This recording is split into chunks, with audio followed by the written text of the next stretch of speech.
Good afternoon and welcome to summer. It's so nice to have you all here this afternoon. My name is Frank Goodyear. On behalf of the entire staff of the Bowdoin College Museum of Art, including my fellow co-director Ann Collins Goodyear, I want to welcome everyone to the opening of Night Vision. We are extremely proud of this exhibition and thrilled that you can join us. Although supposedly a time of darkness and sleep, night is, as we all know so well today, alive with activity and stunning visual effects. Writers and artists have long known this and have produced remarkable works inspired by the night. This afternoon, we open the first major exhibition devoted to the theme of night by American artists of the late 19th and early 20th century. The entire staff of the museum has worked hard to realize this exhibition, its publication, its website, and its different public programs, and I want to personally thank everybody on the museum staff for their exceptional work in realizing this project. That said, Night Vision is the idea of our talented curator, Joachim Hohmann, who conceived and realized the exhibition you see here. We appreciate his vision and his hard work on this project. I'm going to ask Joachim to step forward in a minute to say more about the exhibition and to introduce this afternoon's keynote speaker. But first, there are many whom we must thank for their generous contributions, their counsel, their connections to important loans. In particular, major support for Night Vision is provided by Edward and Caroline Hyman, Eric and Svetlana Silverman, the Elizabeth Hamlin Fund, the Louisa Conrad Fund, and the David Becker Fund for the Bowdoin College Museum of Art.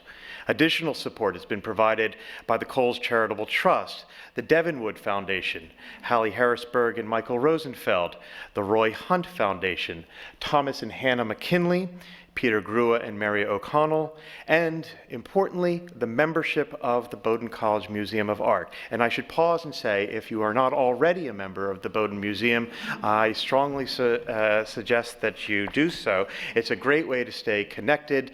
There are membership cards out in the hallway, and you should know that we have a free membership here at the museum, so it's not simply that we are looking to raise funds, but it's also the connections with this community that are so important to us. The ambitious summer exhibitions at Bowdoin are not possible without these generous contributions from this museum's many friends. We also want to acknowledge and thank those who have lent works to the exhibition. In total, 30 different museums, galleries, and private collectors have generously lent us works, singular works for this exhibition for the next 5 months, and we thank you, and many of them are here today, and welcome to Bowdoin. With that said, let me introduce and congratulate my colleague Joachim Hohmann.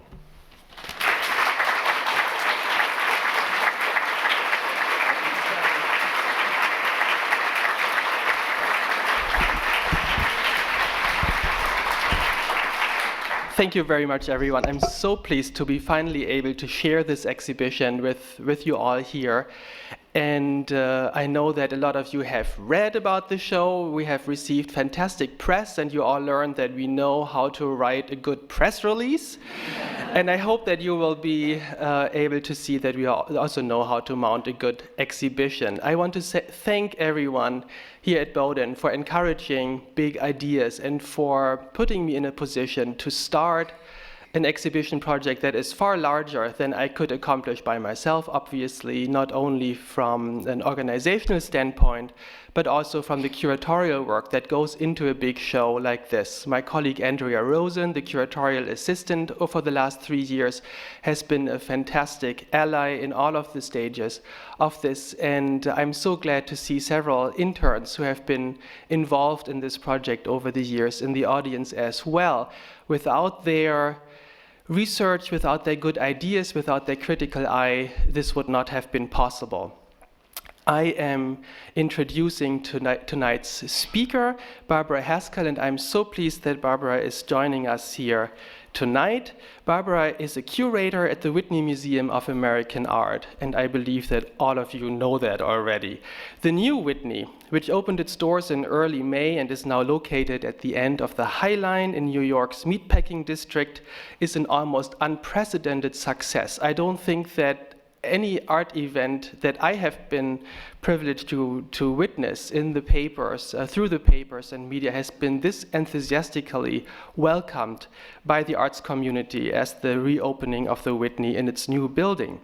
It makes everyone fall in love again with American art, and I want to congratulate, first thing, Barbara and her team at the Whitney for this enormous accomplishment.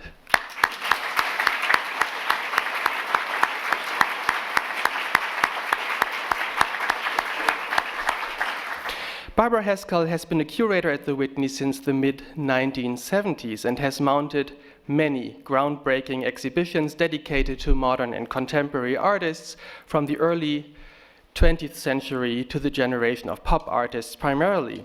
Her many catalogs that are associated with these exhibitions are not only solidly researched and very elegantly written, they also introduce brilliant ideas into the conversation about American art and artists. Her work has boosted, in fact, the study of American art and empowered many readers, including myself, who are new to the subject, to develop their own research interests and interpretations. Barbara has made American art a sexy topic to think about.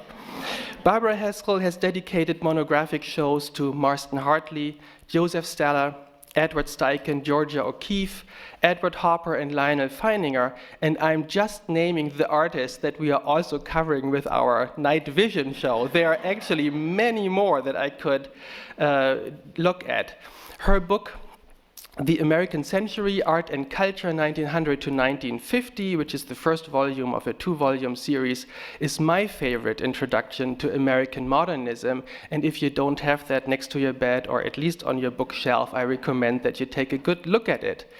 One distinction that I also want to mention that you don't hear about all that often is that Barbara Haskell comes from an old Bowdoin family. Her grandfather and great-grandfather both went to Bowdoin. So that's wonderful to bring you back. Before I leave the stage to Barbara Haskell, I would like to introduce one more special guest who is sitting in the audience and is joining us from Brooklyn, New York today. It is artist Michelle O'Dare, who is the only living artist in the Night Vision show. Otherwise, we would have invited others as well. As a photographer and videographer, Michelle has produced a large number of really important and eye-opening works, which are now among the classics of new media art, and he has worked with many technical new media over the last decades. He was honored with a very important double retrospective exhibition in Basel and Frankfurt in 2013, and he was a participant in the 2014 Whitney Biennial, where the work that we are currently presenting in our media gallery was first on view, and I think a lot of people were really taken by it. For me, it was the most important work in that exhibition, and I'm thrilled that it provides here at Bowdoin a contemporary counterpoint to Night Vision, Nocturnes in American Art, 1860 to 1960. So thank you for joining us tonight, Michelle.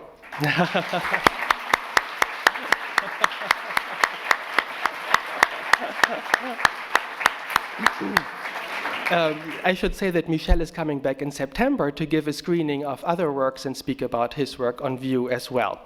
Now on to the lecture. Barbara, thank you so much for joining us. We are looking forward to hearing your perspective on the night.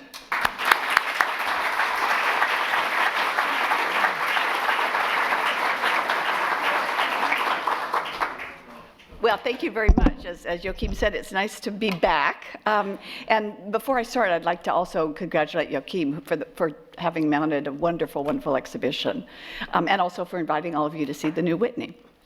The whole issue of the subject of night visions, of course, raises the alternate question, what about the day? The dualism of night and day has been a time-honored issue that artists have wrestled with, dark in contrast to light.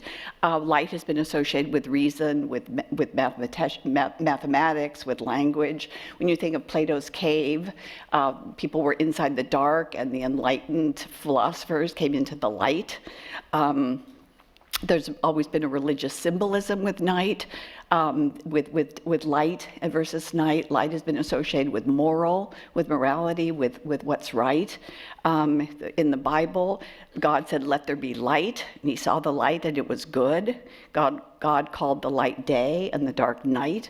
The whole idea about light being associated with light is God, and when you think of Renaissance pictures, the light comes down from heaven, gives people salvation, redemption, etc.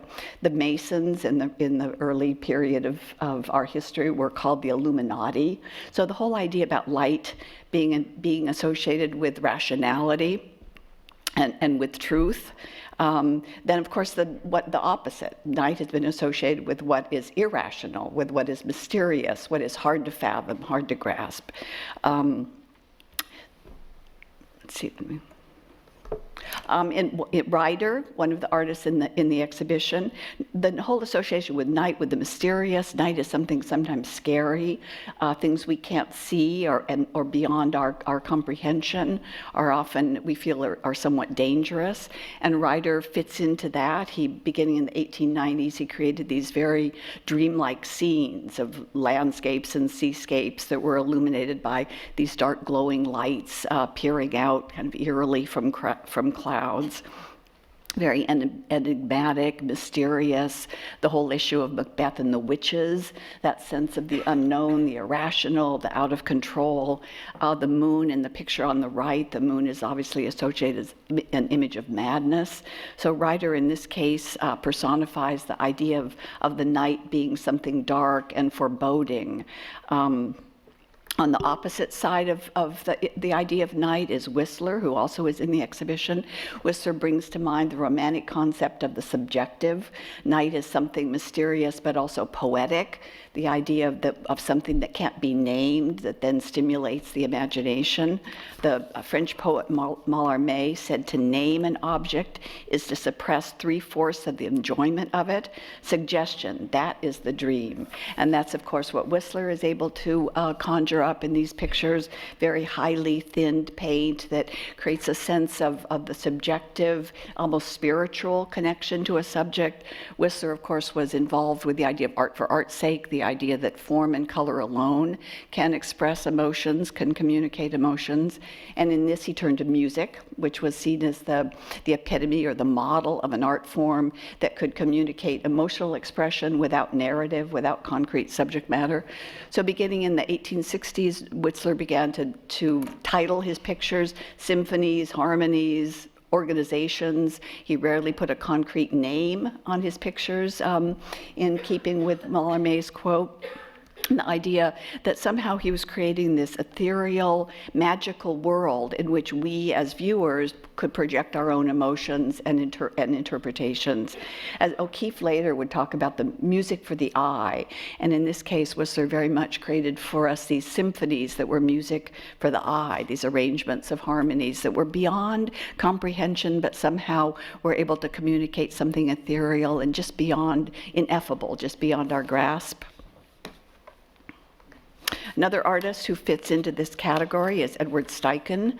You probably all know him. He was a fantastic photographer in the early part of the century who worked with Alfred Stieglitz, the gallerist, to create the little galleries of the photo secession, they called it, in November of 1905. It was a gallery that was dedicated in its early years to the whole idea of photography as fine art, that in those years photography was considered somehow a lesser form. It wasn't a fine art. It was an amateur vocation.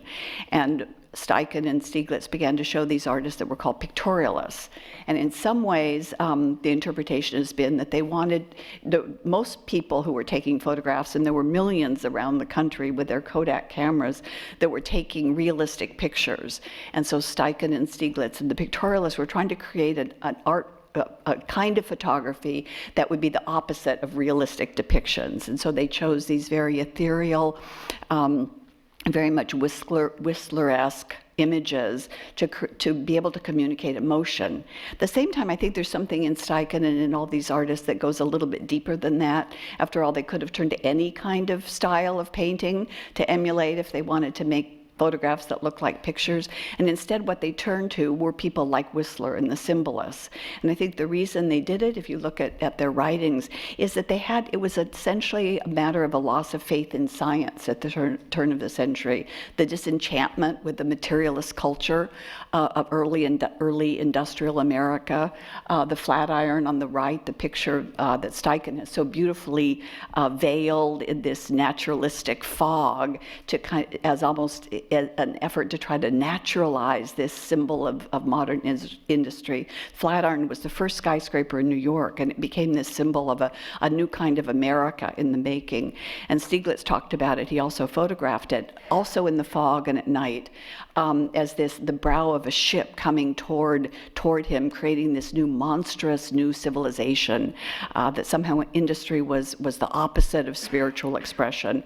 And through these very muted forms, these pictorial soft focus images, the artists felt they could cultivate the imagination and in that way bring about almost a better society, that if we could tap the individual imagination, we could bring about hope for a new kind of harmony and interaction between people. Stieglitz himself on the left, the idea that photography could appeal to the intuition, not to reason or to the intellect. He was married, as you probably all know, to George OKeefe, and these two pictures, as you can see, are very similar. They obviously influenced each other in a symbiotic way, especially during this period when they were both depicting Lake George, which is above upstate New York, where Stieglitz's family had a summer place. Between 1920 and 1930, Stieglitz took these photographs that he called equivalents. And in them, he was trying, by using images of clouds, always at night, to create equivalents of his thoughts or feelings. Again, this idea that form and color, going back to Whistler, that form and color alone could communicate emotional expression, could communicate something about the interior spiritual life of the artist. In this, Stieglitz turned very much to Kandinsky, and his book on the spiritual in art was almost like a Bible in the early days of the 20th century among the American modernists, that Stieglitz in his gallery 291, which the little galleries of the photo secession began in 1908 to show modern art. They started with a Auguste Rodin watercolor show, and then he went on, you probably all know this, to show all the leading American modernists, O'Keefe, Arthur Dove, Marsden Hartley, Alfred Maurer, the whole panoply of American modernists had their home at what was called 291 because it was located at 291 Fifth Avenue. But Kandinsky's On the Spiritual in Art, as I said, was a Bible for all of these artists. The idea that form and color, again, this mantra, could communicate emotional expression. And O'Keefe, of course, did the same thing in this picture that she made of the lake at Lake George. The notion that O'Keefe had studied with a man named Arthur Wesley Dow, who had gotten very involved in Japanese theory, and the whole idea of that harmonious design in Japan could also communicate emotional expression. She studied with Dow and then met Alfred Stieglitz, and the two of them married. But her dream all along was to create, as she said, to make the unknown known. And I'd like to read you a quote that she had about this idea of making this invisible thing within herself that she couldn't quantify, couldn't identify, couldn't make concrete, but she could paint it. She said, "I feel that a real living form is the natural result of the individual's effort to create a living thing out of the adventure of his spirit into the unknown, where it has experienced something, felt something it has not understood, and from that experience comes a desire to make the unknown known. By unknown, I mean the thing that means so much to a person that he wants to put it down, clarify something he feels but does not clearly understand, something he partially knows why, but he doesn't. Sometimes it is all working in the dark." Brings us back to night visions. O'Keefe, you probably all beloved for flower images and for creating luscious abstractions where the fluid aspect of her work draws you into the picture. She's less a painter of night than she is of day, and when she does tackle night, it's often dark, moody. There's a sense of when you think of night, the whole idea of night being dark moods. That's what O'Keefe paints in many of these black and white pictures. So the work on the left, called Black and White, from 1930, O'Keefe and Stieglitz married, and he was a fantastically charismatic, created a whole new, different kind of American art. Without him, I don't think American art would be the same, but he was difficult to live with. And by 1929, she began summering in New Mexico. And the same year, he had, after the close of the 291 Gallery, he opened a gallery called the Intimate Gallery. And that building was sold, and he had to close that gallery. And so in 1929, he was in despair, and she went to New Mexico. And they sent back and forth a series of recriminatory letters. He felt that she had abandoned her. She didn't want to be with his family in Lake George. They were oppressive. And at the very same moment that these letters were being exchanged back and forth, a young woman had come to the gallery, younger even than Georgia O'Keeffe, so we're talking about something like a 40-year difference, a young woman named Dorothy Norman, who was very sympathetic to Alfred Stieglitz. And he'd fallen apart, he had a breakdown, and she was there to be the support, and eventually they became lovers. And so this 1930 piece, I think, is filled with all those feelings of O'Keeffe, and you can almost read into this sense of the tension between these two individuals in that picture. In the picture on the right, Black Abstraction, she describes it as an image she had. She was having surgery, and under anesthesia, there was a light bulb. Of course, we've all had that experience. And as she went under anesthesia, the light bulb is the last thing that she saw. And so in a sense, she's painting that experience of going into a deeper sleep, and the last thing is the light bulb. But I think it's also interesting to know that the surgery that she was having was the removal of a breast cyst, which she didn't know at that point whether it was cancerous or not. So this is a fraught picture as well. Her images of the city, she never quite liked the city. She loved nature. She loved those rhythms of nature that draw you in and suggest the generative forces of life. Her depictions of the city are always a little claustrophobic. They're dark, they're oppressive. You can see the picture on the right, especially. She's trying to humanize it. She's trying to make it natural with that moon image, but it always remains something quite a little bit alien to her. And the sense of buildings as being alien become even stronger in Joseph Stella. He was an Italian immigrant who came to America. He was phenomenally facile in all kinds of ways. He was a fantastic draftsman, and early in the century he was asked by, there was a magazine called Survey Magazine, which was a socialist magazine, and they commissioned Stella to go and document various aspects of America. So the first assignment, he documented the immigrants on Ellis Island. Of course, as an immigrant, he was perfectly set up to do that assignment. Then he was sent to Pittsburgh to document the coal factories, the coal mines there. And then in 1917, he was sent to the Bethlehem steel plants, where he was to document the interior of the plants, these smoldering rushes of steel and the workers and these steamy interiors.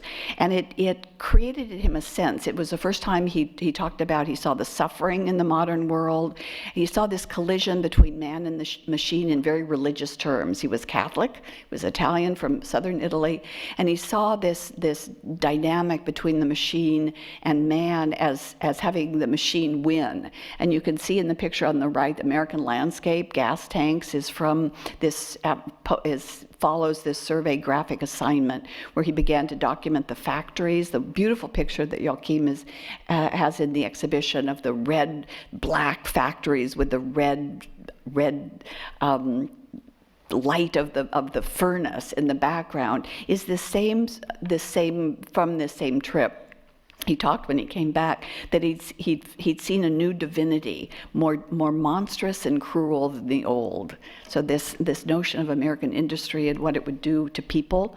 The Brooklyn Bridge is his most probably full realization of this concept. And in a sense, I think by the time he did the Brooklyn Bridge, this is 1919, 1920, he'd formed in his mind almost a reconciliation between man and the machine, that he'd brought the dualism somehow together.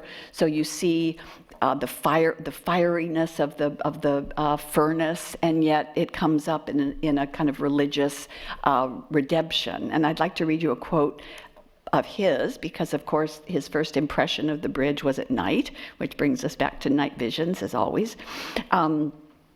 Brooklyn Bridge, it impressed me as the shrine containing all the efforts of a new civilization of America, the eloquent meeting of all the forces arising in apotheosis. Many nights I stood on the bridge alone. I felt deeply moved as if on the threshold of a new religion in the presence of a new divinity. So this notion about the industrial America being this new divinity, by 1920, it's not more monstrous and horrible, scary, cruel than the old. It is this unity of these two forces come together in an apotheosis, created very much like the dark interior of a cathedral that you can imagine him growing up in southern Italy. This is another. These are the other Joseph Stella. So this is the beautiful factories at night that OKeefe has in the exhibition. And again, you can see this notion of, by this time he's brought together these forces into a new unity, a new kind of apotheosis of man and machine. On the other side of night, of course, electricity changed America, changed American urban life, changed American nightlife, because people could all of a sudden be together at night. Electricity, illumination was the dominant change in the 20th century. And it was just interesting to show you these two images, 16 years apart. Robert Henry, I studied with John Sloan and Robert Henry. John Sloan's Turning Out the Light from 1905. We've seen so much kind of sexual imagery in our day that it's hard to imagine, but Turning Out the Light was seen as an assault against morality, and it was withdrawn from every exhibition that it was in the early years of the century. By the time Hopper came along in 1921, people were a little more jaded, and he was able to show this picture. But I think the two of them are so similar, and this idea of intimacy, that somehow night and darkness is connected to desire. In Hopper's case, those of you who know Hopper's work, there's very often a curtain, the wind is blowing inside, and this notion of connecting the inside to the outside. Hopper once said that it's so difficult to paint the inside and the outside at the same time. And in a way, compositionally, he's done this with the curtain. He's bringing the outside in. But he also meant it, of course, that it was hard to paint the inside of one's spirit and one's understanding of the world. It was hard to put that on canvas. Two other artists, Alfred Moore, again, John Sloan, this idea of what the transformation that happens at night because of electricity. In the Alfred Moore case, there's something about this idea of revelry and sort of being out of control that's allowed at night. That people in the daytime are more decorous. They're visible. At night, there's more. People can be more themselves, can be let go. And in a sense, the Alfred Moore, you feel this kind of frenzy of letting go. In the case of the John Sloan, there's this intimacy. Sloan is he's been called the poet of the cities. He creates these very intimate images, close-up shots that are almost cinematic, these frozen moments of people being caught unawares. He would go around the city with a sketchbook and capture these people, very romantic, tender kind of images that he has, these isolated moments. Maurer was an interesting artist because, just as an aside, he was the first American modernist to go to Paris. He won a Carnegie Prize in 1901 for these very beautiful kind of 19th century portraits, full-length portraits of people. He got to Paris and totally changed his style, became a modernist almost immediately. So this is a wonderful transition period. He's just arrived in Paris and picking up on the Fauvist kind of Toulouse-Lautrec imagery that he was exposed to then. Two other artists, William Glackens and George Bellows. These will both be familiar to you from the exhibition. These artists were part of the Ashcan group, who, like Sloan and Hopper, documented the city. These are two images that would have been inconceivable without electricity, the idea of people gathering at night. Both of these images, the Ashcan artists, when they first showed their work in 1908, they were considered rebels. Again, like the Sloan, it's hard to imagine them being have people being outraged by depictions of men and women together frolicking about. But they also were seen as very American. There was something about the American character that these artists, all of these artists that are called the Ashcan Urban Realist Group, that there was something about the vitality and the masculinity, especially in Bellows' case, that seemed to represent something about the American spirit. Bellows was one of the artists. There's who fantastic. He died quite early from a ruptured appendix. He died in 1925. And there's a wonderful print that's in the museum of a late Dempsey and Firpo image that he does, which I welcome you or encourage you all to look at. These are two other Sloan images, and again, this on election night, the sense that people are a little bit out of control. There's a kind of sense of drunken bawdery in the picture. The Haymarket, these are women of the night, as they used to call them, going into a house of prostitution, and you can see on the left the very curious glance of the young woman, the young girl whose mother is trying to pull her away so that she doesn't inquire what those women are doing going into that house. What is that room?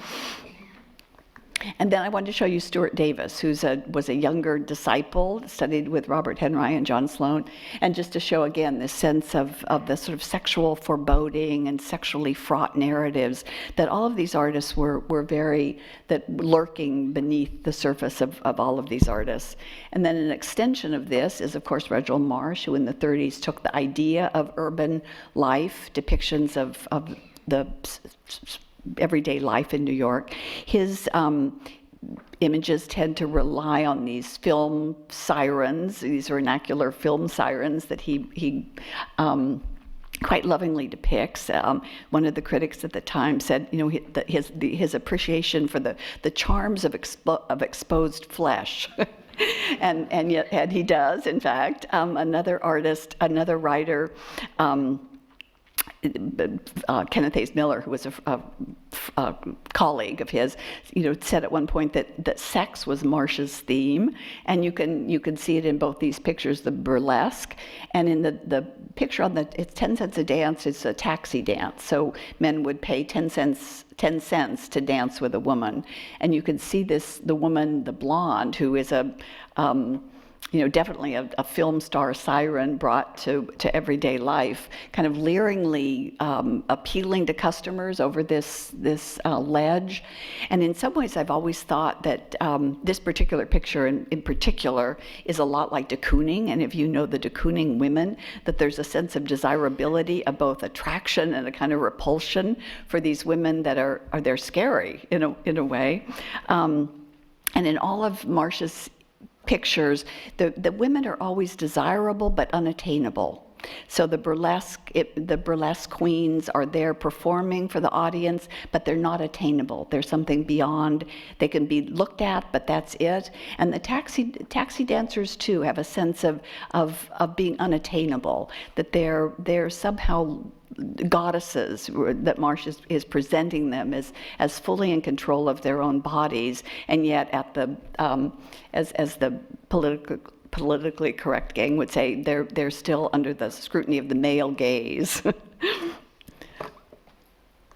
And then several images. Joaquin was too gentle to put images of the American subculture into the theme of night visions, but these are two, Lisette Modell and Ouija, who create, the subcultures of derelicts and dwarfs and social outcasts, people that society had kind of relegated to the margins. The work on the right, Ouija, his real name was Arthur Fellig, you probably know that, and he took the name Ouija because it reminded him of the Ouija board. He was somebody, he had a shortwave radio that was connected to police channels. He also would kind of haunt the police stations, and he would get reports of crimes and would be there on the scene so immediately that everyone thought he had this kind of superpower. But both these images of the sort of sense of the more sordid margins of American society. And then we're back to Hopper. Hopper, this idea, as I said before, that art is somehow an expression of the interior life of the artist. Hopper was a man of few words, but he did talk about art as in a sense, a self-portrait. I'd like to read a couple of quotes. He said that art is fact seen through a personality. And then he said, I always wanted to do myself. So in a way, these pictures are self-portraits. And I think very tellingly that Hopper, certainly the picture on the left, Hopper had a kind of sexual longing. Eric Fisher once talked about this picture, Night Windows, as being the sexiest picture that was ever painted by an American in the first half of the 20th century. And the picture on the right is a quintessential Hopper, people not talking together, people being isolated. One of the things I think Hopper is people always think of Hopper as a painter of loneliness, and I don't think he is. He even said the loneliness thing is overrated. I think he's a painter of separation, and what he's able to create in these pictures is that sense that we've all felt at one time or another in our lives of being separate, being removed, being unable to connect, being isolated. And I think that sense of solitude, the eerie stillness, the silence of Hopper's pictures is what's so powerful. And he carried in his wallet an Emerson quote, which I think relates to his work a lot. Emerson said, define, in every work of genius, we recognize our own half-forgotten thoughts. They come back to us with a certain alienated majesty. And I think in Hopper's work, we all feel that alienated majesty that we've all experienced. That in his own, by creating a self-portrait, he has been able to tap into a universal sense of isolation and separateness. Hopper was an artist. He did a lot of sketches. Every work is a combination of sketches, myriad sketches, imagination, and memory. And the interesting thing about him is he would do a sketch. Often, and whenever there's a woman, it's always of his wife. He never let anyone else pose.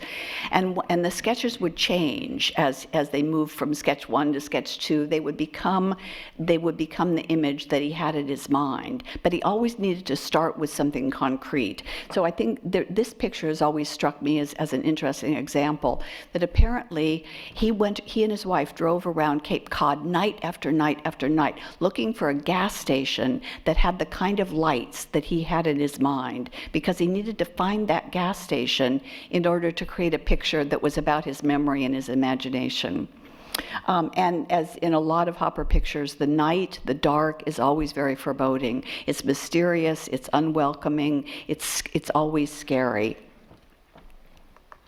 And of course, Nighthawks, the quintessential image of kind of the universal separateness that we all feel.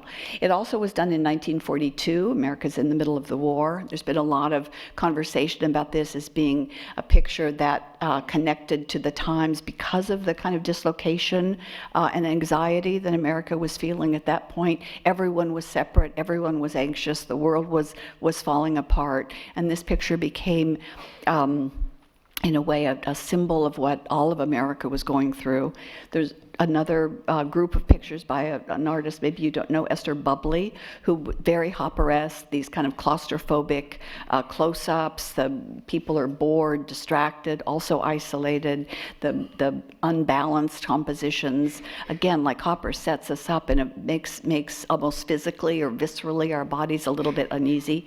These are a series of pictures. She was sent around by the Office of War Information to go around the South and take pictures to document what was happening, the effect of the war shortages of fuel on transportation, how it was affecting the automobile, the world of auto travel, and how there were more trains and buses being taken. So she would go to these small town bus stations and train stations and take these pictures that are very resonant, I think, with Hopper, but also the fact that they're also 1942, 43. They're very much indicative of what was happening in the war. as are these two pictures. Morris Graves, of course, a Northwest artist. He was inducted in the service after unsuccessfully trying time and time again to be a conscientious objector. And out of that experience, he created these images, very ravaged, desolate landscapes, dark, foreboding, portraits of the night. In this way, he's very much recalls Albert Pinkham Ryder, those dark sense of the mystery and the foreboding of night. And George Alt, on the left, also a picture from 1943 in the middle of the war, becomes again a symbol of the nation whose very existence is being called into question. The individual terror in this case joins with the terror of a world in crisis. George Alt was a wonderful artist, but very troubled. 3 of his brothers committed suicide after his mother was hospitalized for mental illness. The family lost their fortune in the 1929 stock market crash. And in 1937, he and his wife went to Woodstock, and he lived in this cottage with no electricity, no running water, and he created these images of Woodstock, this one intersection in Woodstock. He created 4 pictures that Alexander Nemiroff, who's written a wonderful catalog, wonderful essay in your catalog, has written about as being analogs to America at war, this sense of the foreboding of the world. And I'd like to read, because we're talking about night visions, a quote by Roberta Smith. She said that the pictures like this summons the poetry of darkness, the implacable solitude and strangeness that night bestows on once familiar forms and places. So again, this idea of night visions being a mysterious, foreboding kind of creature. Charles Birchfield, who is represented in the show. Charles Birchfield in 1917 did a whole series he created signs, symbols for shapes that would symbolize emotion. And for an artist that is often associated by the public with a kind of ecstatic visions of nature, he was a manic depressive. And these symbols are all fear, melancholy, morbidity, imbecility, but they appear once you see them over and over again in his canvases. So he created this vocabulary for himself that then he turned to over and over again. So in this picture, for example, you can see the symbol that he uses, and then the picture of the night wind. And throughout his life, he shifted between moments of ecstasy and moments of extreme despair. So I'd like to read a couple of quotes from him. He said, "The happiest moments contain in its womb the germ of the most morbid ones. Those rare moments when I feel surrounded by God's presence, after days of indifference and doubt follow." So these just amazing swings that he had back and forth. He talked about the house, that in the daytime they have an astonished look, at night they are evil. They seem to brood over some crime. And then these pictures, the church bells. It was an attempt to express a childhood emotion, a rainy winter night. The church bell is ringing and it terrifies me, the child. The child attempts to be comforted by the thought of candle lights and Christmas trees, but the fear of the black, rainy night is overpowering. And then in Winter Moonlight, he swings back and creates this more ecstatic vision of nature and redemption. Here I am with God, the Spirit coming through these trees. I am both me and my Creator merged. 2 other images, this idea finally that he gets at the end of his life, like Joseph Stella, this unity of ecstasy and despair, the contrast between light and dark that he brings together. He said, "I have something that always kept me from sin, my love of nature, to look at nature with an innocent eye." And the picture on the left is in a way a epitome of that. It's called an Easter mood, but it was originally called, it's the crucifixion. So it was, what is that? No. Anyhow, it was Easter Sunday. That's what it was. Sorry, it was originally called Easter Sunday, and you can see the 3 crosses But the sense of the foliage that's beginning to grow. So there's the sense of death, but a resurrection and redemption and salvation. So through nature and the process of nature, as he said, my love of nature, to look at nature with an innocent eye, allowed him to come together and create this vision of the combination, the unity, the synthesis between light and dark, ecstasy and despair. OKeefe, again, the sense of, again, a more positive view of the evening star, and Oscar Blumner, an artist who's a German origin, who came to America with the idea of the color symbolism that was so common with Kandinsky, the idea that certain colors represent certain emotions. He said that he believed that colors could stir emotions and feelings, and this whole idea of the eye of the night. These two artists very much about the salvation and redemption of nature. Ansel Adams, again, this is Adams creates the sense at night. The moon becomes not a symbol of madness, but a symbol of redemption. Again, salvation, sublime, that sense of the awe-inspiring, that's those moments that we have in nature where everything stops except our vision of the landscape in front of us, something so beautiful and overpowering that it eliminates everything else. This is definitely the kind of landscapes that Ansel Adams portrays in his photographs. I wanted to show you this artist because you probably don't know him. Chiro Obata was a Japanese artist, came to America in the early part of the 20th century. 1903. Then in 1927, he went to Yosemite and created a series of watercolors and sumi drawings, and was called back to Japan when his father died. And he was there for about 3 years and created 35 woodblocks. These are woodblock prints, if you can imagine. They're so, each one is pulled 120 to 250 times, so that every little line, it looks like a watercolor. And he's somebody, when you come to the New Whitney, you'll see a whole group of his pictures. He's somebody that we've sort of just recently discovered, in a sense. And again, Oscar Blumner, another one of my favorites, so I'm showing you images of his.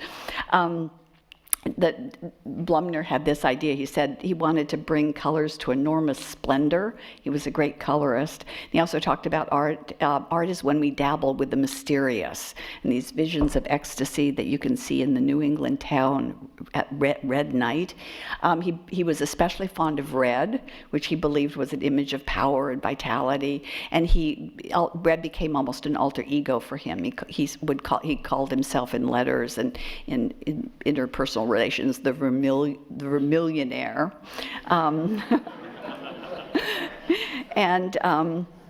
In the picture on the left, by 1930, he had begun to create these, what he called dramas, on his paintings. He had, again, the very German idea about duality. This is a theme that's come up, not dark and light, night and day.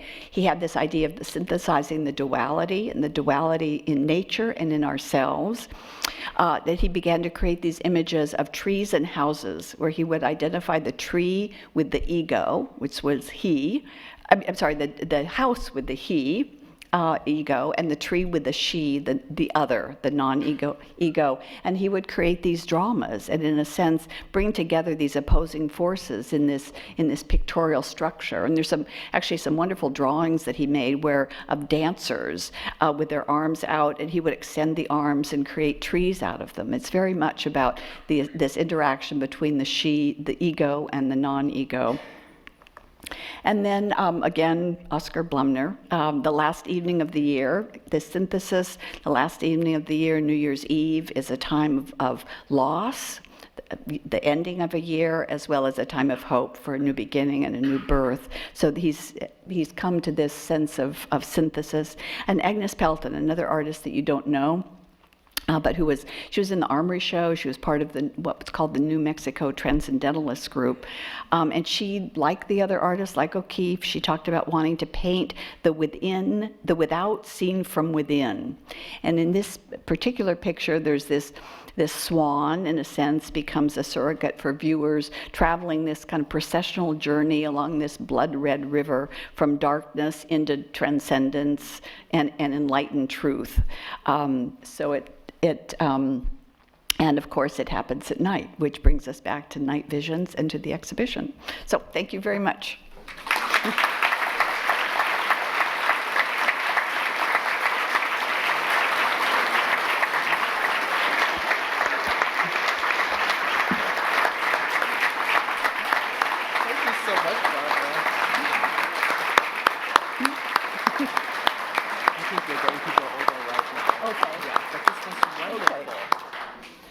Thank you so much, Barbara. This was a wonderful talk, a roadmap through the night journeys that we are mounting across the street. We would love to invite you to join us for a little reception on the terrace of the museum next door, and then we will continue the conversations there. Thank you so much, Barbara.